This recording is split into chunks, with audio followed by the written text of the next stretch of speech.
2014 का अपना चुनाव प्रचार का अभियान शुरू किया था और कहा था 1 रैंक 1 पेंशन हम देंगे, नो रैंक नो पेंशन, बिना पेंशन के वापस आ गया। लेकिन उसके साथ साथ दुष्परिणाम, अभी शहीद में फर्क नहीं किया जाता, दुश्मन की गोली गोली में फर्क नहीं किया जाता, और जो जवान अपनी छाती अड़ाए दुश्मन की गोली के आगे, उसकी छाती में फर्क नहीं हो सकता। लेकिन इनने कर दिया। अग्निवीर को शहीद का दर्जा नहीं मिलेगा, पेंशन नहीं मिलेगी जो शहीद होगा अग्निवीर, ग्रेजुएटी नहीं, मेडिकल जो है मेडिकल फैसिलिटीज़ पे आश्रित पत्नी बच्चे माता पिता को नहीं मिलेगी, कैंटीन फैसिलिटी नहीं मिलेगी, रिटायरमेंट के बाद ग्रेजुएटी नहीं मिलेगी, मेडिकल फैसिलिटीज़ नहीं मिलेंगी, पेंशन नहीं मिलेगी, कैंटीन फैसिलिटी नहीं मिलेगी, पूर्व सैनिक का दर्जा पूर्णतः नहीं मिलेगा, और इस सर्विस के दौरान डियरनेस अलाउंस नहीं मिलेगा, केवल लमसम तनख्वाह मिलेगी, यानी कि कॉन्ट्रैक्चुअल। लमसम तनख्वाह का मतलब यह है कि भाई ये कॉन्ट्रैक्चुअल फौज की मांग कहां से आई, हमारा मानना है ये हमारी मांग है, सरकार जवाब दे। उसके बाद एक और इसमें एक पहलू, देश की फौज को, जो सशक्त हमारी फौज थी, उसमें कैसे क्या असर होगा दूरगामी इसका, उसका दुष्परिणाम सामने आ रहा है। जहां 60 से 65 हजार की भर्ती हर साल होती थी, वहां 45 हजार अग्निवीर लिए गए पिछले वर्ष। अगर भर्ती की रफ्तार को इसी रेट से आगे बढ़ाया जाएगा तो 14 लाख की हमारी फौज घटकर 8 लाख की फौज हो जाएगी 10 वर्ष के अंदर। तो देश की फौज पे दुष्परिणाम सामने आ रहे हैं, और जो भर्ती किए जा रहे हैं नौजवान, उनका क्या मनोबल रहेगा, इसका अंदाजा इस बात से लगाया जा सकता है कि बहुत से जो ट्रेनी थे अग्निवीर, वो ट्रेनिंग छोड़ के वापस आ गए। तो फौज का क्या मनोबल रहेगा, उसका दूरगामी प्रभाव देश की फौज पे, देश की सीमा सुरक्षा पे क्या असर पड़ेगा, इस बात को लेकर हमारे को चिंता है। और बहुत से ऐसे प्रदेश जैसे हरियाणा प्रदेश, हमारे प्रदेश में नौजवानों के दिलों में जज्बा, देशभक्ति का जज्बा, देश के लिए सर्वोच्च निछावर करने का जज्बा,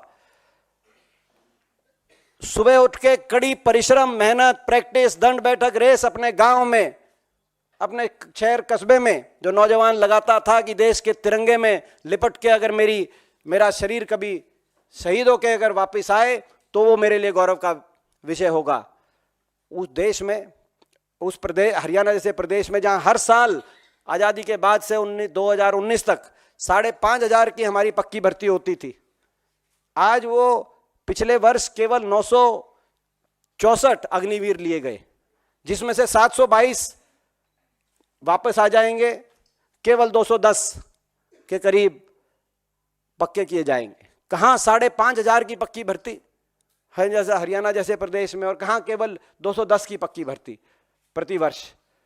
ये कितना, मैं समझता हूं कि जहां हमारा नौजवान देश की सीमाओं पे जाकर अपनी जान हथेली पे रख के देश का सुरक्षा करता था, आज वो डंकी के रास्ते दूसरे देशों की सीमाओं पे गैर कानूनी इलीगल इमिग्रेशन के माध्यम से उन सीमाओं के अंदर जाकर वहां पे मजदूरी करने के लिए मजबूर हो रहा है। देश में सबसे ज्यादा बेरोजगारी हो गई हरियाणा में, कहीं अपराध की बात आ रही है, तो स्थिति है। तो आज नौजवान की रुचि कम हुई, कोचिंग सेंटर बंद हो गए। हरियाणा, राजस्थान, उत्तराखंड, हिमाचल जैसे प्रदेशों में कोचिंग सेंटर जो फौज के होते थे, बड़े बड़े कोचिंग सेंटर बंद हो गए। तो रुचि कम हुई नौजवान की, उसके लिए कौन जिम्मेदार है? जो भेद किया जा रहा है अग्निवीरों में और जो पक्की भर्ती किए गए, उसके लिए कौन जिम्मेदार है? फौज की जो कमी आई, उसके लिए कौन जिम्मेदार है? देश की रक्षा सुरक्षा के लिए ये जो बात हुई, इसके लिए कौन जिम्मेदार है? मैं समझता हूं कि फौज पे राजनीति कर कर आप राष्ट्र की बात नहीं कर सकते, राष्ट्र हित की बात नहीं कर सकते।